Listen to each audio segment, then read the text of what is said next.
할렐루야. 우리 주님의 불기둥과 구름기둥으로 함께 하시는 은혜로 종일토록 지켜주시고 보호하시고 인도하시는 은혜를 누리시기를 주의 이름으로 축원합니다. 오늘 말씀은 사무엘하 19장 24절에서 30절입니다.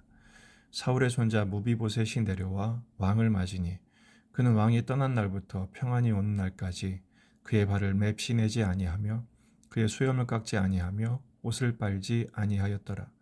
예루살렘에서 와서 왕을 맞을 때 왕이 그에게 물어 이르되 무비보셋이여 내가 어찌하여 나와 함께 가지 아니하였더냐 하니 대답하되 내 주 왕이여 왕의 종인 나는 다리를 절므로 내 나귀의 안장을 지워 그 위에 타고 왕과 함께 가려 하였더니 내 종이 나를 속이고 종인 나를 내 주 왕께 모함하였나이다.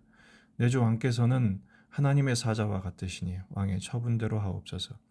내 아버지의 온 집이 내 주 왕 앞에서는 다만 죽을 사람이 되지 아니하였나이까.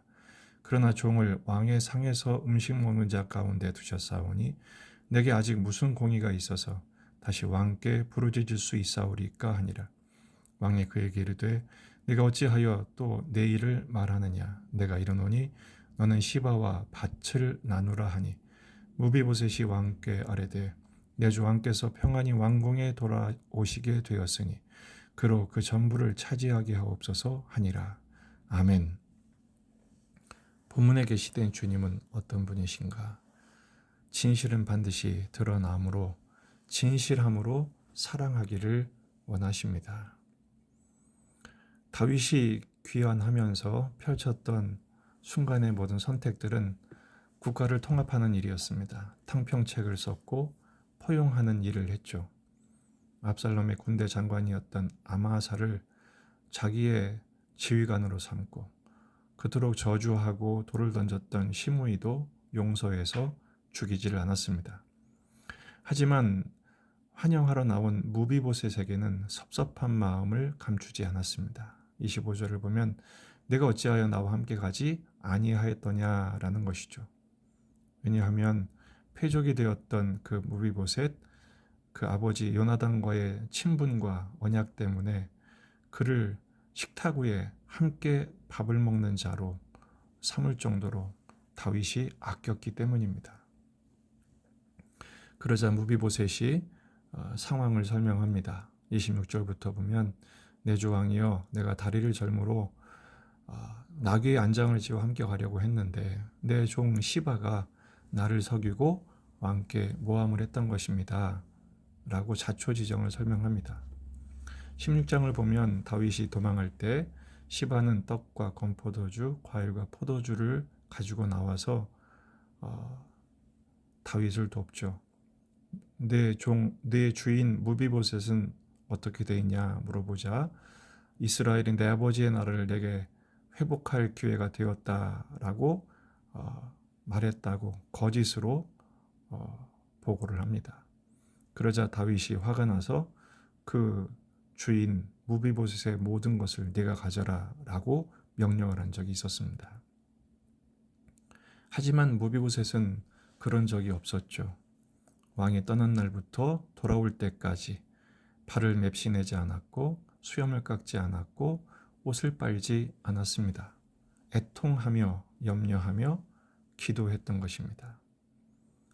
아마도 시바가 돌아와서 전 재산을 다 차지하면서 무비보셋을 무시하는 온갖 언동을 하지 않았겠습니까?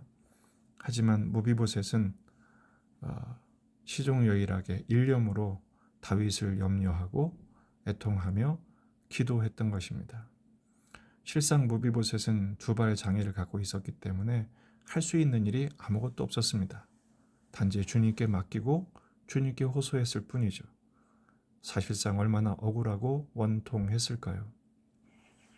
그러면서 28절에 무비보셋은 계속 말합니다.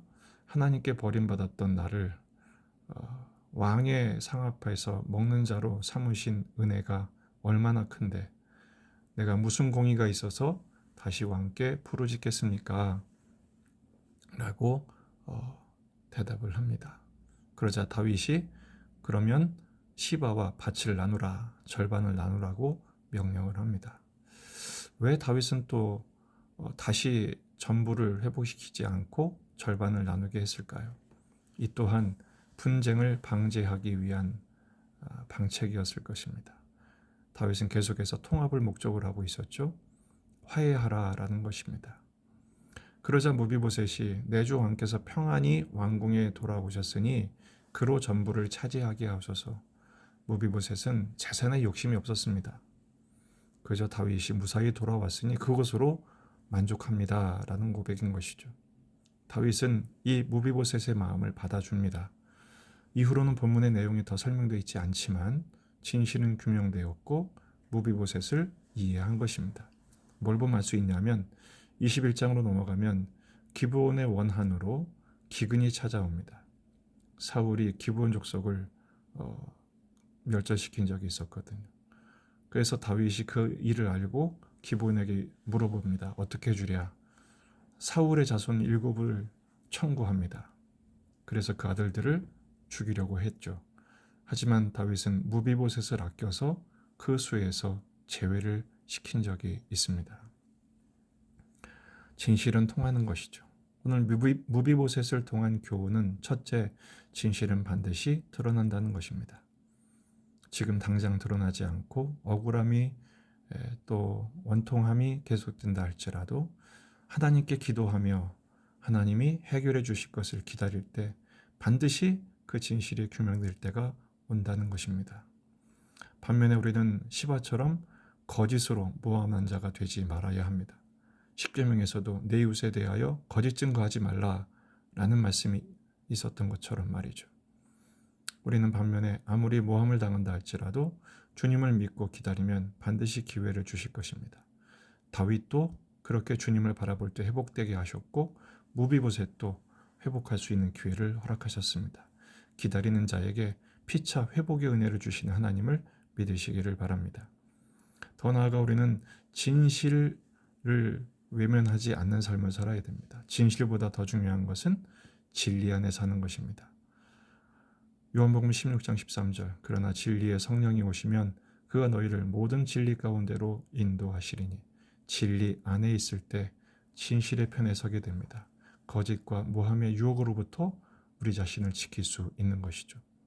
두 번째는 모든 처분을 주님께 철저하게 맡겨드리는 것입니다. 무비보셋은 뭐라고 대답합니까? 반으로 나눠라 그러니까 그로 전부를 차지하게 하소서. 하나님께 맡긴 것이고 다윗께 맡긴 것입니다. 주님께 맡길 때 주님이 갚아주십니다. 그리고 주님이 지켜주십니다. 주님은 정말로 다윗을 통해서 무비보셋을 지켜주셨습니다. 시편 120편 2절 여호와여 거짓된 입술과 속이는 혀에서 내 생명을 건져주소서. 정말 이 세상은 거짓으로 판치는 세상입니다. 모함과 음모가 얼마나 많은지 모릅니다. 그 공격 때문에 우리는 숱하게 상처를 입고 고통을 당하며 살아가게 됩니다. 그래서 시인이 이 거짓된 입술, 속이는 혀로부터 생명을 건져달라고 오죽하면 기도했겠습니까?